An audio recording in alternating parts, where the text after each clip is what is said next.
সেইদিন যাবো বহরমপুর, সেই কারণে কিন্তু আমি ড্রেসটাও বের করে নিয়েছি। আর এই ড্রেসটা কিন্তু অনেক কমফোর্টেবল, প্লাস এটার মধ্যে আছে পকেট, তো সেই কারণে এটা আমার খুবই ফেভারিট জামা। আর রেডি হয়ে আমি মোড়ে দাঁড়িয়েও ছিলাম বাসার অপেক্ষায়, আর কি যে বক বক করছিলাম সেটাও মনে নেই। আমি বহরমপুর পৌঁছে গেছিলাম, তো সেই কারণে বাসটা একদম ফাঁকা। আর নামার টাইমে কিন্তু বৌদির কাছে জুনাইট ছিল, সেই জন্য বৌদির ব্যাগটা নিয়েছিলাম।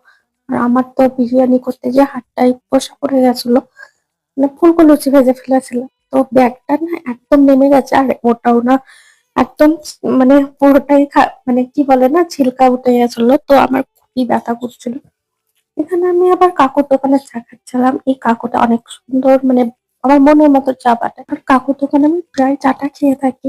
আর আজকে আমার গলা শুনে বুঝতে পারছো যে আমার একটু ঠান্ডা লেগেছে, মানে আজকে আমি স্নান করে চুল শুকিয়েছিলাম, মানে পুরো শুকায়নি, এসে ঘুমিয়ে গেছিলাম, তো আমার একটু ঠান্ডা লেগে গেছিল।